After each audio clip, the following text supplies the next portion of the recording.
But I was very shocked at what I began to find as I Google searched him. It was very disturbing. I couldn't believe it. And I seen this demonic spirit in the hallway, and it appeared to be look like a man in a trench coat, and proceeds to enter from our hallway to our bedroom.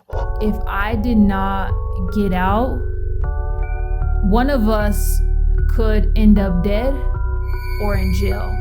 I'm thankful that I didn't die in the middle of my sin, because I know that I would have gone to hell. I know that my eternal home would have been hell.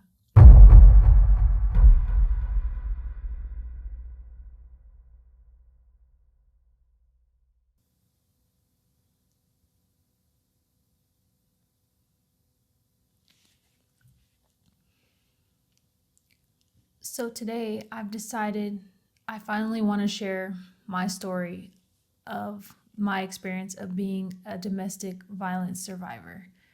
And I want to be as transparent with y'all as I possibly can.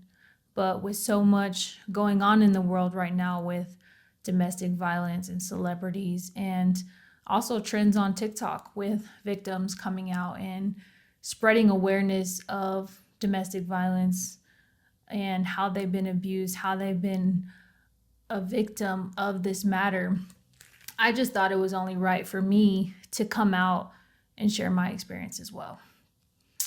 So many of you may know, my name is Crystal Thornton. This is my YouTube channel, and I have felt led in a strong urge to just start sharing my testimony and the experience of this. If you have not seen my full testimony, we will link it up here for you, so you can click on that and hear my full testimony.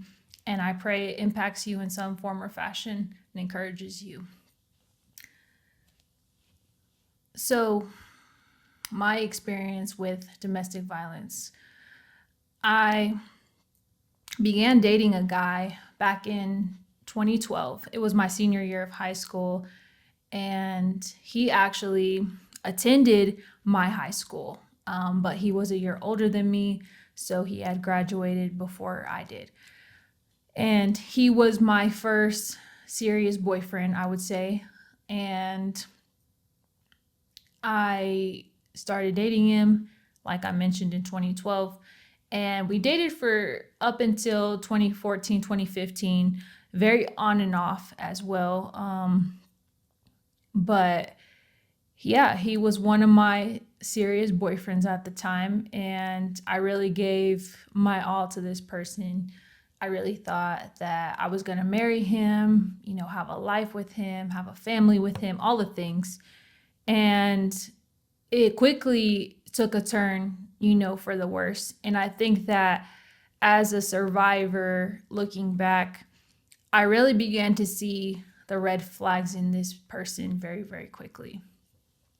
So, like I said, we started dating in 2012. I was still a senior in high school, and he already was out of high school. And so things really got quick, just went very fast quickly. And I remember us getting more serious, dating, getting further in our relationship.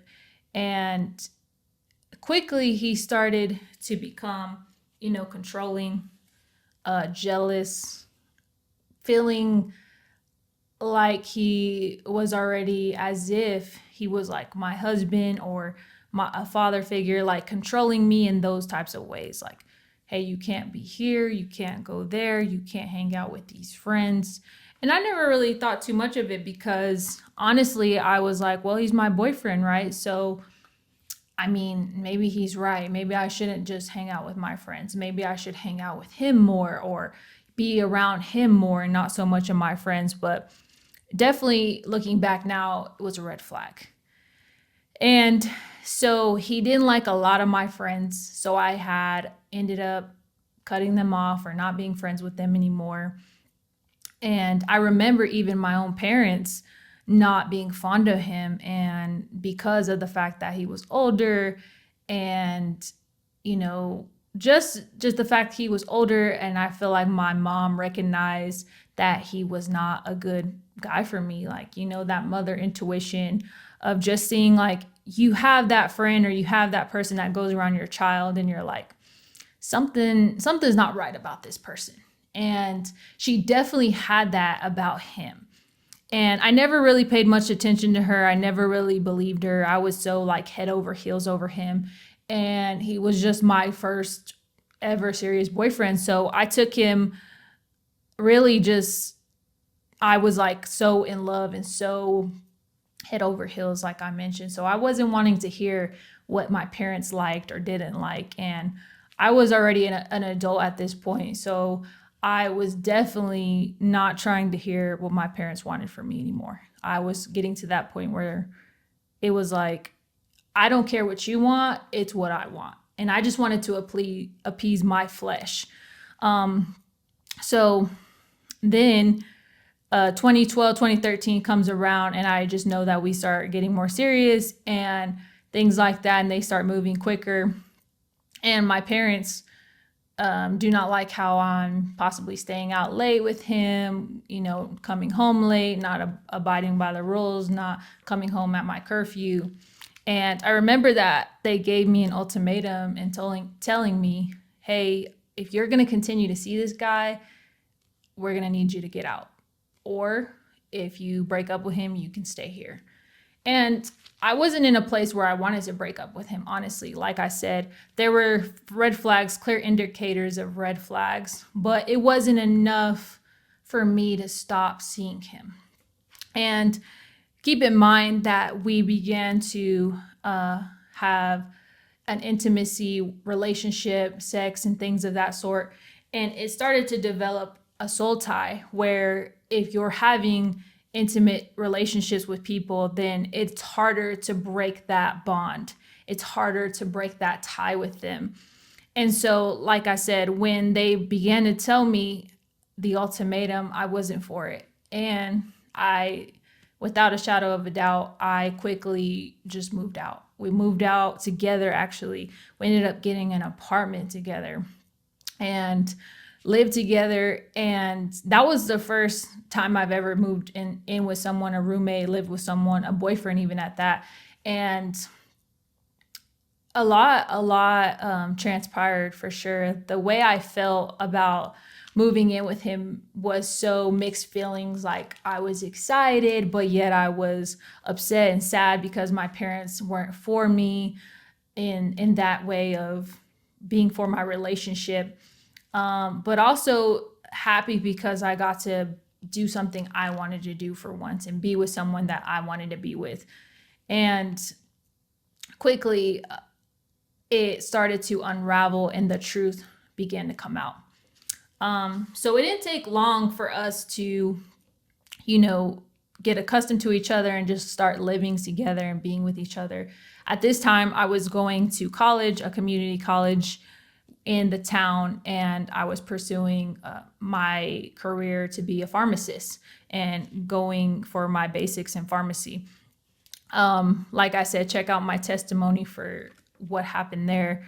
But as I was going to school and as I was pursuing school, he was just working a regular job, like a 9-to-5 job at an insurance company place. And, we were just going about our business and living life. And I just remember him always being controlling of where I was, who I was with. And I'm a type of girl that I love to just get ready, get dressed, fix my hair. Even my current husband sometimes is like, why are you getting ready? Like, and not in a way of controlling, but just out of curiosity. But this particular boyfriend was so curious. Like, he was like, why are you getting ready? Like, who is there? And where are you going? And who is going to be there? And all these things. And he was just so insecure that I was getting ready for someone or somebody else. And I look back now, and his insecurity was from a place of knowing that he did not treat me well. He wasn't treating me well. He wasn't honoring me. He wasn't treating me as if he should have. And so he was afraid and intimidated that even if I stepped out and met someone else, that I possibly would have left him. And at this point, he was being abusive. He was hitting me, slapping me, cussing me out, calling me names.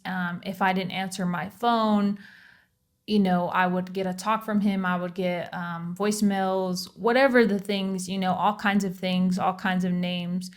Any little thing could start an argument. I remember a time where we were having an argument and we were on the couch in the living room. And he got really upset about something. And I really don't remember what the argument was about. But all I remember is that I was trying to de-escalate the situation and I stormed off into the room. And before I stormed off, there was a Coke bottle on the table, the coffee table, and he proceeds to grab the Coke bottle and he throws it at me as hard as he can. When he throws it, it then tumbles me to the ground. I literally fall to the ground because he hit me so hard in the behind that I had to fall. And I fell to the ground and was crying and couldn't believe it. And I remember him telling me, that's what you get. Like, don't F with me. And I was so taken back. He storms out, slams the door, leaves the apartment, drives off. And I'm there left crying, upset, distraught. I couldn't believe that this has happened, this occurred, this played out. And I was just sitting there sobbing, sitting there crying, sitting there just couldn't believe my life has come to this. Like, how did I get myself here? Thinking those thoughts of my life and all that has come about to this situation. And I remember seeing a figure, like a black, dark spirit in the hallway. And I was on the floor, mind you, and I was crying, all the things, feeling all kinds of emotions, floods of emotions just coming about. And I seen this demonic spirit in the hallway, and it appeared to be, looked like a man in a trench coat. And he was in the hallway, and then he stays there for about a minute or so looking at me, I feel like on the floor in agony, and proceeds to enter from our hallway to our bedroom. And that was really a moment for me that I couldn't do this anymore. Like, all the times where I covered up for him, I lied for him, I would go to work sometimes with scars or hits or bruises or any of those things on me, and covering up for him, saying I fell or saying I hit myself, saying it was my fault or I worked out too hard or whatever the case was, that I made up all these lies for him and covered up his manipulation. I covered up his evilness and covered up all the things that he done to me, and in hopes that me covering up for him, that he would change or he would love me back or he could get help. But none of it ever was good enough, And I came to a place that night that I really had a realization after seeing that demonic spirit that I had to get out, because if I did not get out, one of us could end up dead or in jail, or both of us. And I had made a decision that I needed to come forward. I needed to tell someone. I needed to let people know that I was being abused. And I remember my mom, she texted me and she said, I'm praying for you. I love you. And I hope that you're safe. And I don't believe in coincidences. I don't believe that she sent that text out of just coincidence. I mean, maybe some people do believe that, but I didn't quite believe that. I believe that she sent that text by divine appointment on purpose. And I believe that God maybe even instructed her to send that to me, because little did she know that I was in agony. I was in pain. I was sending out a cry for help. without even knowing who I could cry to. And I needed help in that moment, and I didn't know how to get help. I didn't feel like I had help. I didn't feel like I knew of a way out. But I began to open up to her about the situation and the matter, and I called her and let her know. And without hesitation, she tells me that we just need to get me out of there as soon as we can. Just get my stuff, get out, and leave. And I was so shocked that, she just wanted to help and wanted to get me out. But I think she was really at a place where she knew the desperation of her daughter, and she would go to any measure to get me out of the situation that I was in. So we began to take steps of how to get me out of here without him really knowing, or him not fighting me back and things like that. And mind you, we did not get the cops involved. I never once called the cops on this man. Like, I should have, knowing what I know now, I should have called the cops, and no one in the apartment complex ever called the cops on us either. So no one ever called the cops. I never called the cops. I never got the law involved. And this day now, if anything ever happened to me or my children in that way, like, I would know what to do. Call the cops if you're in a situation like that. Don't wait, get the law involved and get help. But we did not call the cops. I remember that I had came home from work one day, and I told her to meet me at the apartment complex to get my stuff. And so we both go in there together, and I knock on the door because I think I didn't have a key or something at this time. Or no, actually I do have a key. I'm sorry. I have a key. I open the door, and then is right there waiting for me. And I feel like if I wouldn't have had my mom there, I feel like he was going to hit me. And he looks at me, and he definitely looked like he was going to like bat his arm back and like punch me or sock me. But he sees her, and he gets scared, and he just runs out of that place. Like, he's seen a ghost or something, and he scurries off. And even my mom told him, you don't dare put a hand on her. Like, you're done. And we go inside, we get my things as much as we can. I don't believe we got everything, but we get as much as we can. And we leave. We get my stuff, and we get out, and we go. But he definitely would have put up a fight if I was not alone. If I would have went alone by myself, I don't believe I would have made it out alive. And there are plenty of times that I can say that I shouldn't be here right now, sitting here. But by the grace of God, I'm not 6 feet under somewhere, in a casket. But my heart really goes out to, those that are in these situations, and those that are in this type of relationships. I know that sometimes we don't always look like the hell that we've been through, but I tell you that I've been through some hell.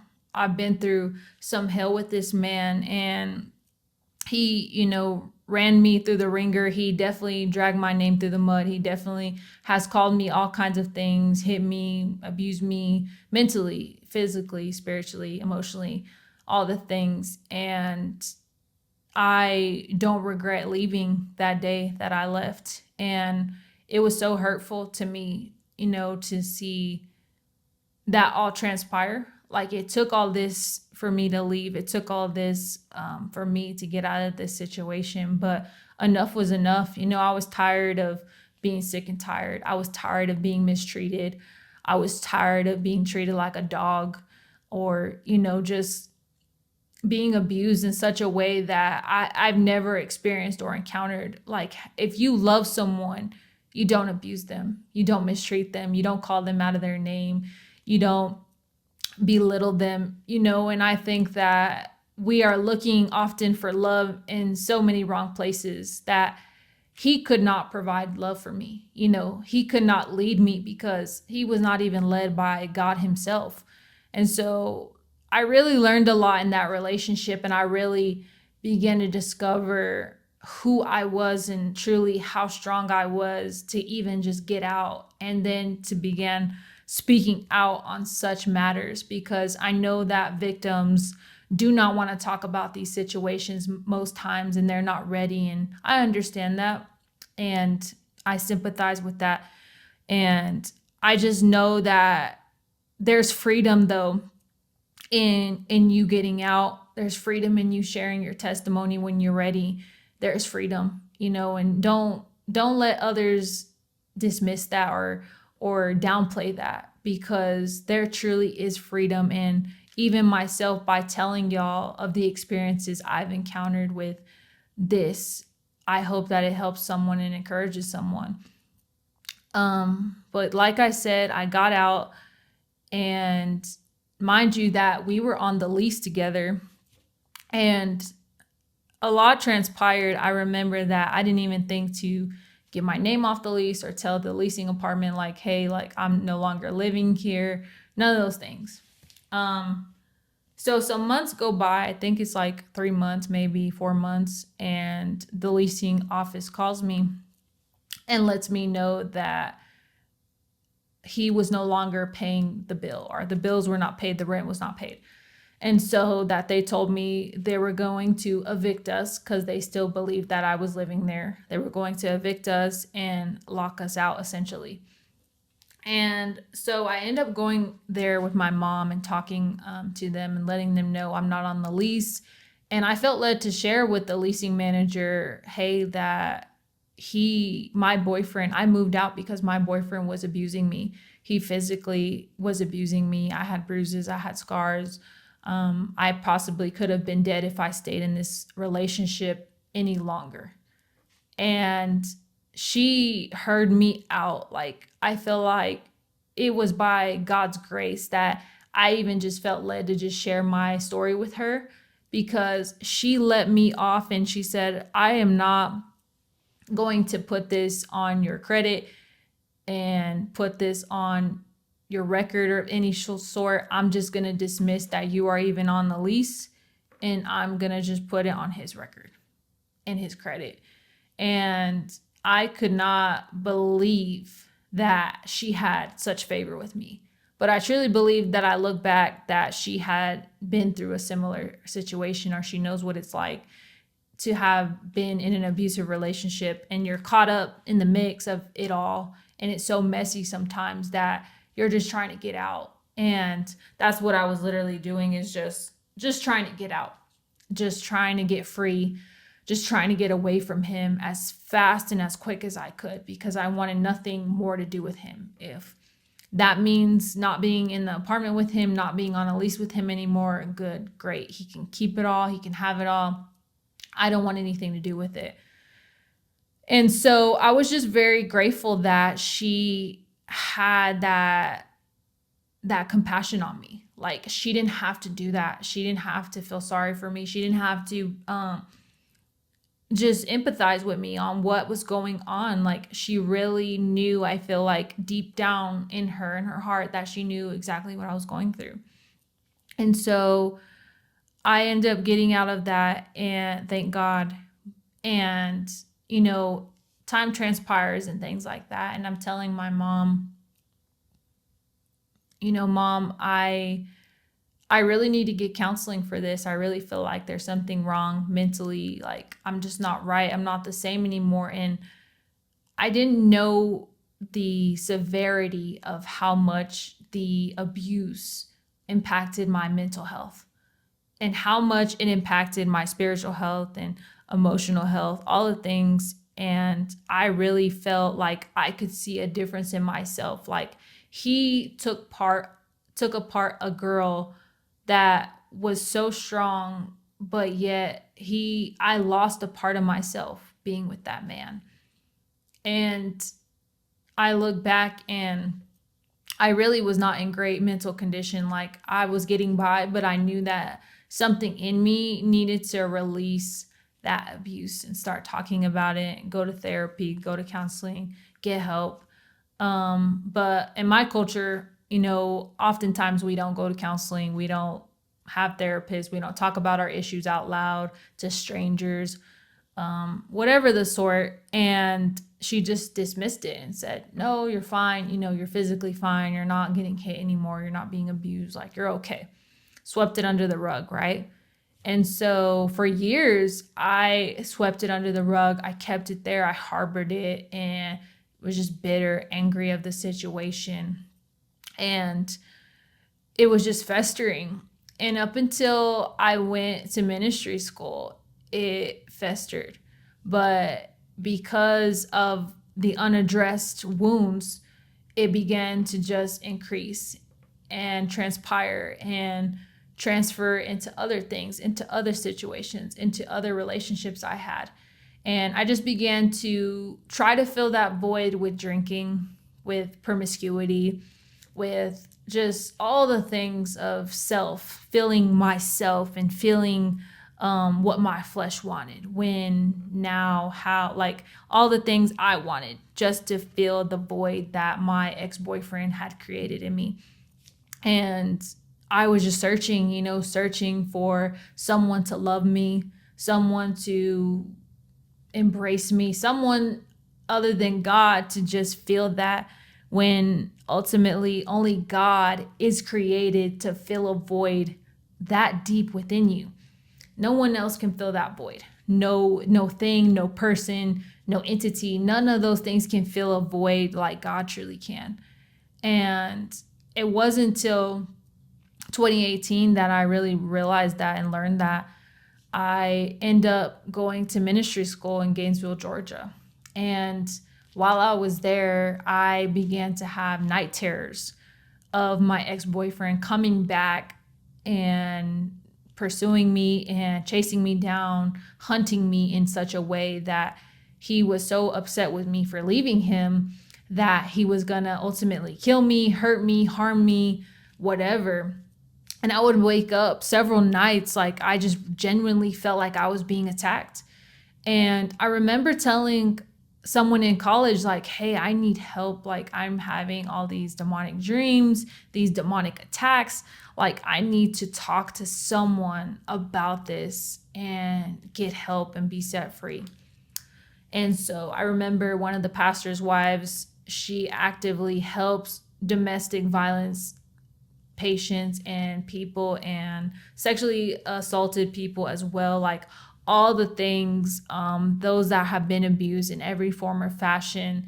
And I cried out to her and I confided in her. And so I talked to her and got to meet with her one day and began to tell her my whole story of the situation. And so I began telling her the backstory of me, how I got there, and then my relationship with my ex-boyfriend.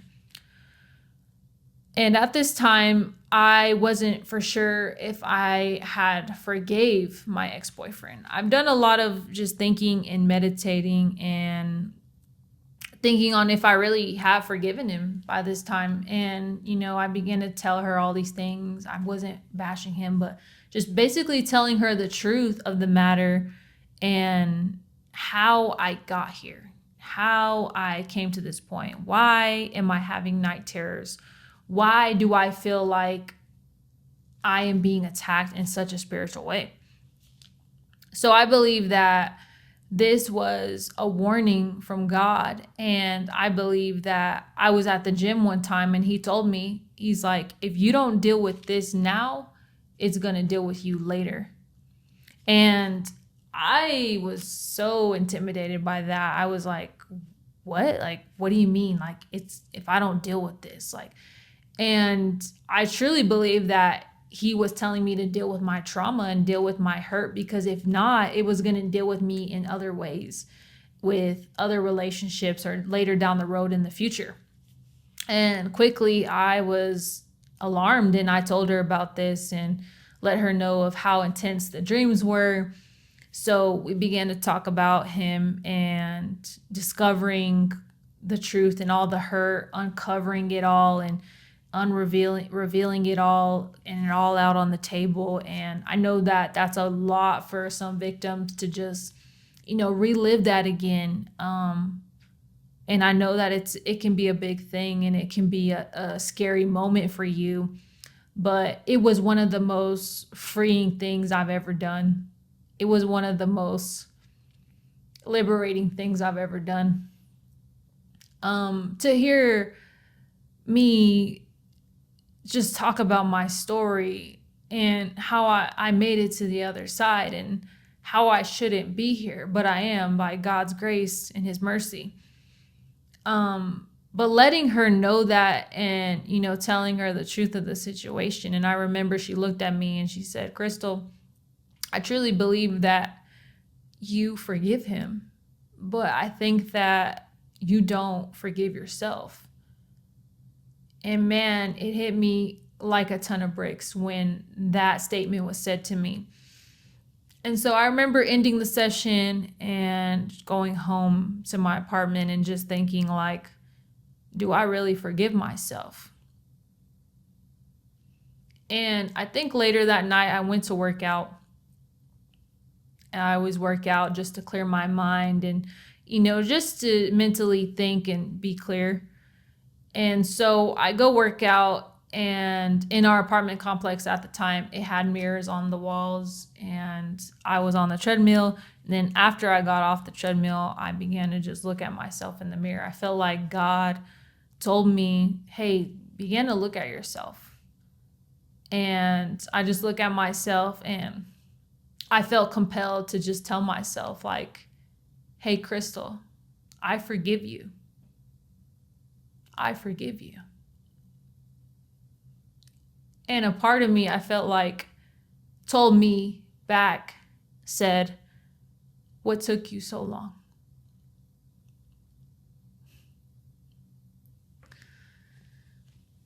What took you so long? And it was like this spirit of possibly unforgiveness or bitterness, anger, all the things just released off of me when I said that over myself. And I just looked at myself in the eye and really just meant it and said, I forgive you. Because I know that your younger self didn't know any better. You were just ignorant. You didn't know what this person was capable of. You didn't know that he didn't have the capacity to fully love you like Christ does. That he wasn't even submitted under Christ, but now you know. And now you know the things that you know. And so I remember going back to counseling a week or two later and telling her what I did. And she was so proud of me.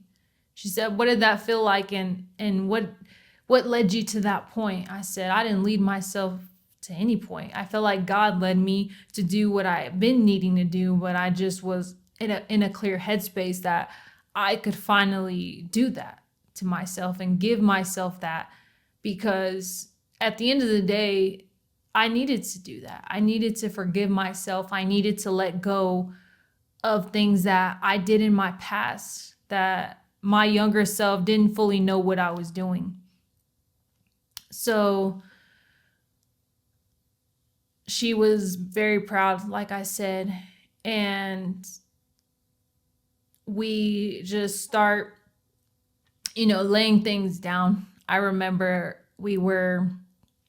I began to write things down that I may had still been holding on to, writing down, I hate the way he called me this, or I hate the way he hit me and he couldn't love on me. I hate the way that he tried to control me, or, and putting those things out, laying them out, writing them out on the cards, and then declaring that it was covered by the blood of Jesus after.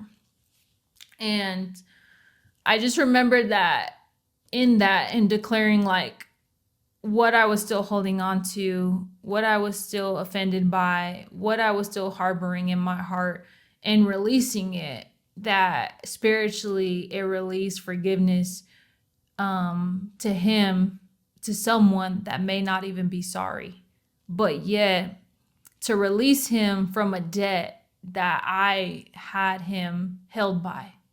And I wanted to forgive him. I wanted to let it go, and not to condone what he did to me, but to release him from the unforgiveness that I had harboring in my heart.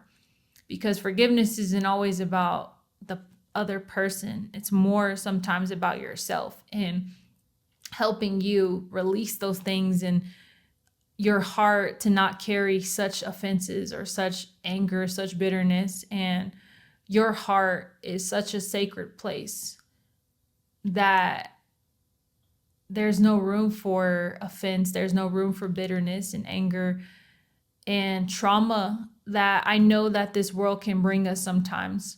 But I just let you know right now that it's such a sacred place. And if you find yourself, harboring those things, write things down, talk about them, go to therapy, get healing, seek God, because I know that He is the healer of all healers. He's healed me from multiple things, not just healing from an ex-boyfriend, but physical healings, mentally, emotionally, spiritually. And I just know that He can heal you too. He's still in the healing business. And I know a lot of people sometimes don't believe, and they believe that, oh, that's just Bible times and He doesn't do that anymore. But I am a testament to Him and His healing power in various ways. So many that we'd be here all night. But as I said in the counseling, that it really helped me to receive healing in a way that I needed to. And as I began to do these things quickly, it ended the night terrors.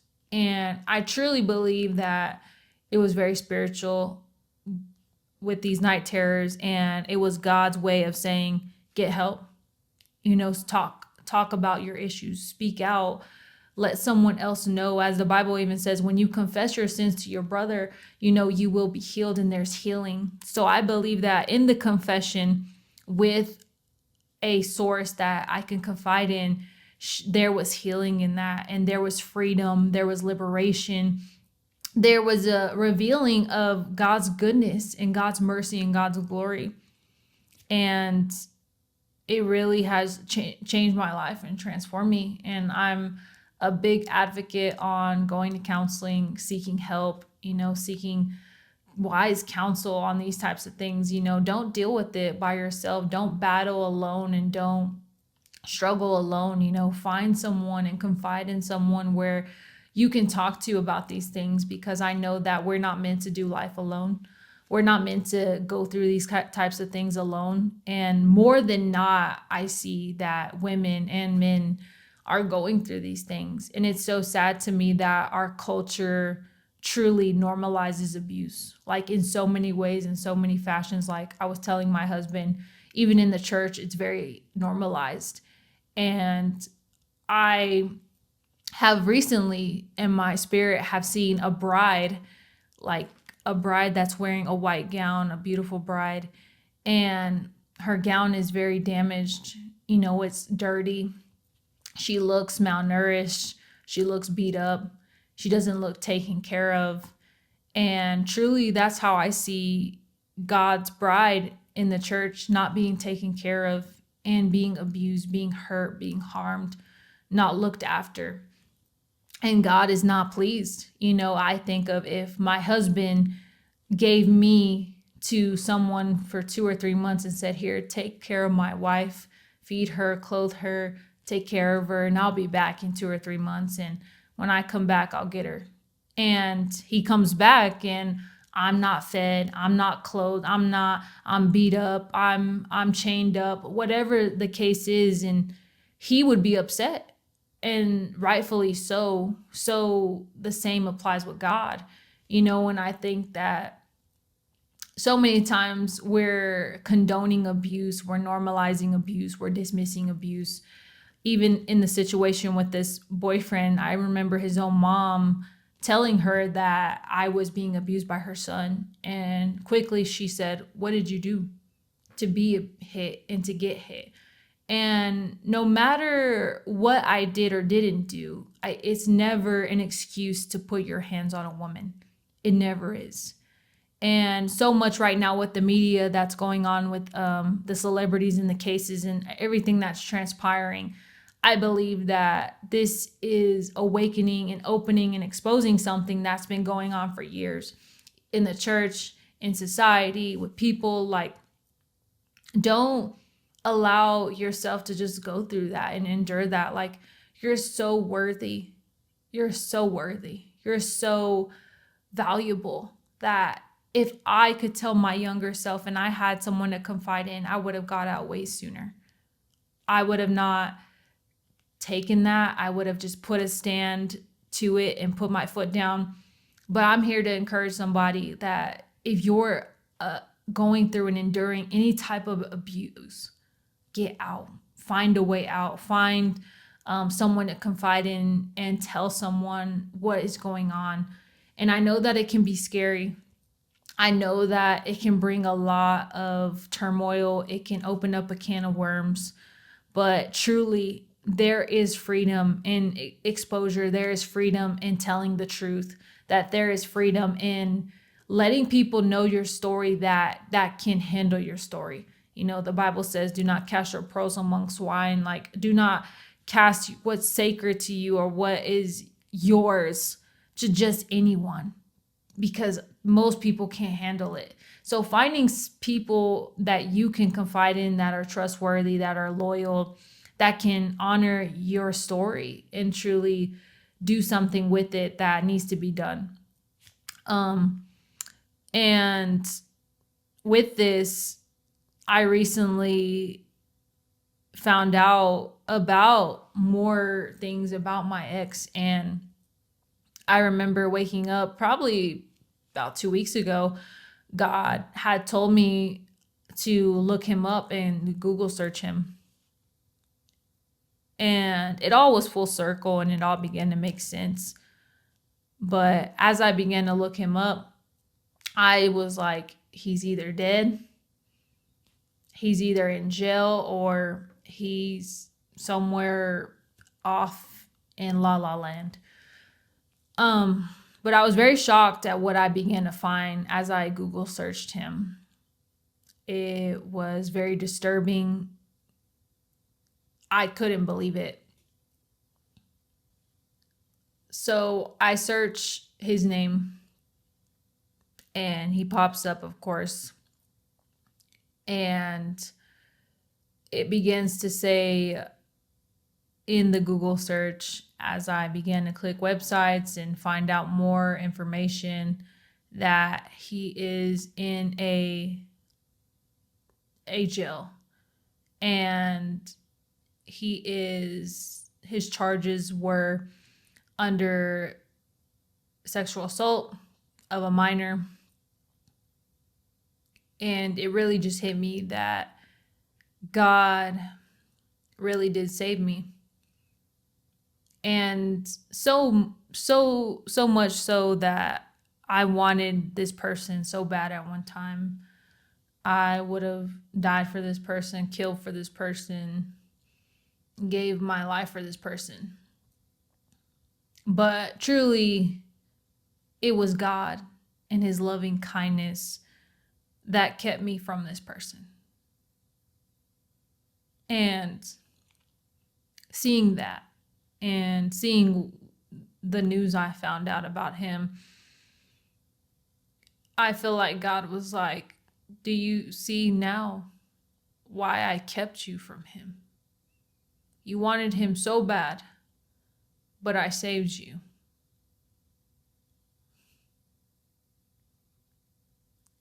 And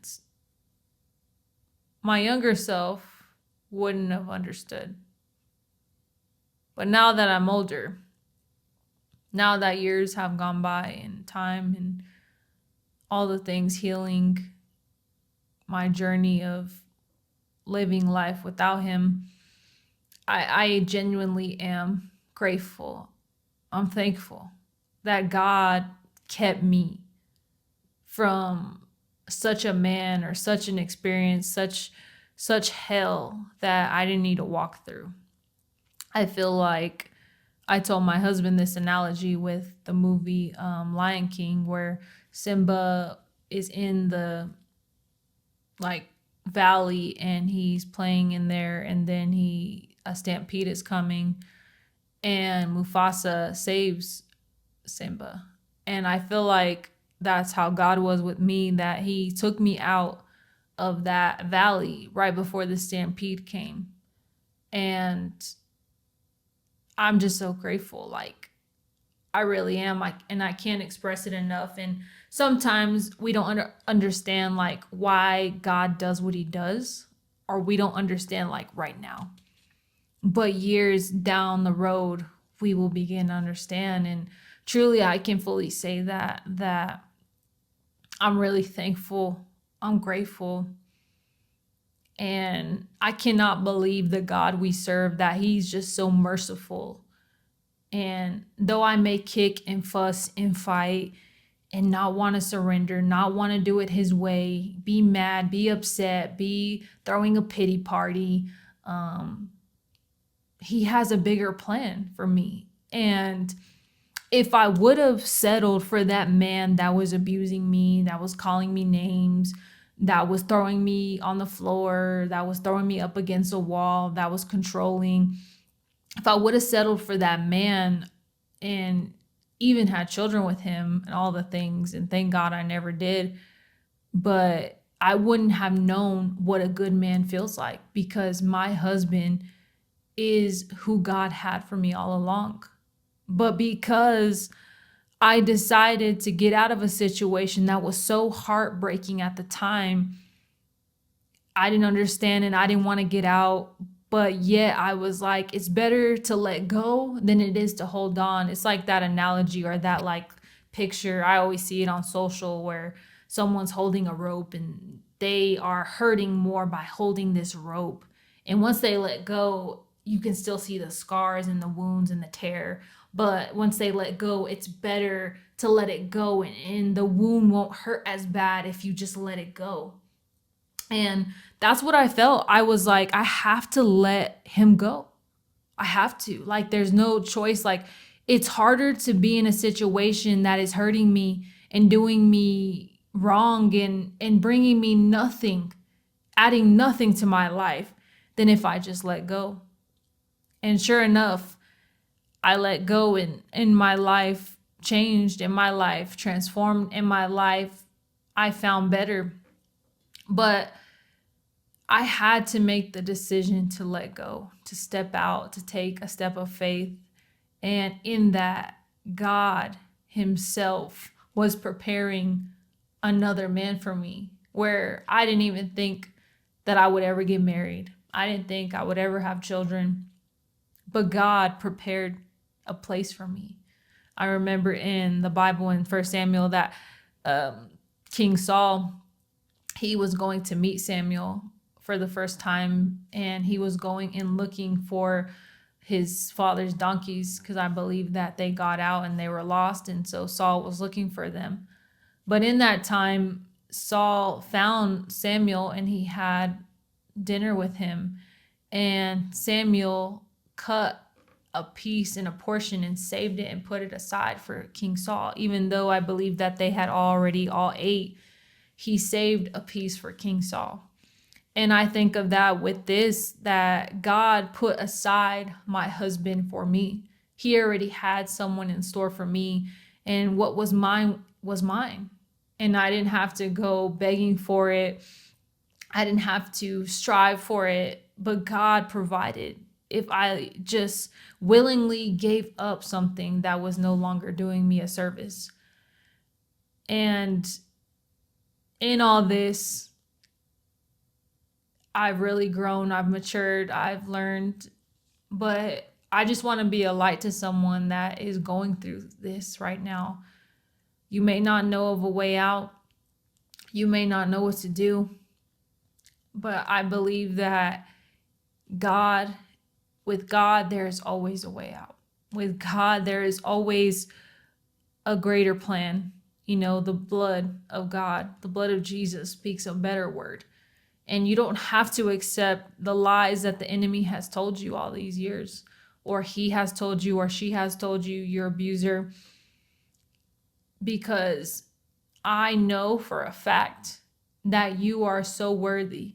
Because if you weren't, Christ wouldn't have died for you. You're worthy, and you're so much more than the abuse that you may be enduring. And I just want to help someone.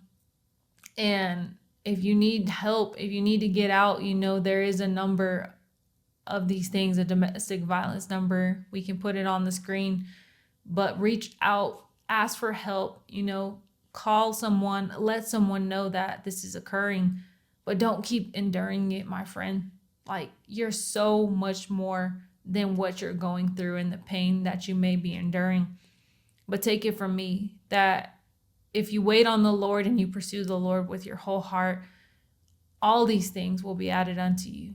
The kingdom of heaven will be added unto you. And God has someone put aside for you that can rightfully love you the way you're supposed to be loved, the way you're supposed to be cherished, the way you're supposed to be treated, and not to take place of God by no means, because my husband is still flesh. I love him, but he's not perfect, and he was never created to take the place of God.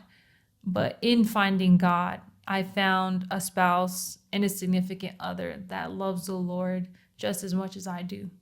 And no greater blessing than that in itself. And I just want you to know there's someone out there for you. If that is the Lord's will, there is someone there. So hold on to his promises and keep his word close to your heart. And don't think twice about what you're going through right now, that's the end all be all, because it never is the end. If you have a heartbeat, if you have air in your lungs, God is not done with you. He's not done writing your story. And though it may seem like you're done sometimes and you're in the thick of it all, he's not done. He's just getting started. And I just want to let you all know that God loves you. You're beautiful. You're wonderfully made, the Bible declares in Psalm 139. And I don't know who needs this. I don't know why this was so strong in my spirit to just share that I've been abused and I'm gone now. I'm a survivor. I'm thankful for that. I'm thankful that God's hand was on my life. I'm thankful that I didn't die in the middle of my sin, because I know that I would have gone to hell. I know that my eternal home would have been hell. But I'm thankful for the mercy of God. He has mercy on those that he knows will repent. He knows that you can come to a place where you're repentive and you want him and you want to stop this lifestyle. So I just encourage someone that if you're feeling this way, if you're feeling like you want to get out, this may be your sign. This may be it. And the Lord sent me to tell you. So do what you can in order to get out of your situation, because I know so many people go through it. But if we took a stand and we stood up for what was right, we would probably hear less and less about this. And not to blame us as victims, but to truly just stick it to the devil and stick it to the darkness, and to know your worth. Know that you're worth so much more, even if your earthly parents never told you a day in your life that you're worthy, you're valuable. Let me be the first to tell you that you are. You are God's child, and he took his time on you. He made you for such a time as this. And I just want you out. I want you to get help. I want you to live God's life and plan that he has for you, his will. He wants you in perfect peace, and he wants the best for you. So I hope this encouraged someone. If you have any questions about my story, my testimony, feel free to reach out. Feel free to comment below. I'd be glad to share anything that I said. And I just hope it encourages someone today. I know that this topic is a very heavy topic, but it's very necessary that we start having these conversations. And I believe that the more we talk about it, the more victims that can be saved from this type of behavior. So I love you guys. Stay safe, stay blessed, and keep God first, because God will never fail you. He'll never let you down. And he has your best interests at heart. So Love you guys. Thank you for tuning in, and I hope it blessed you. Like I said, check out my testimony video if you have not seen the full testimony of mine, and like and subscribe, and I'll see y'all next time. Bye.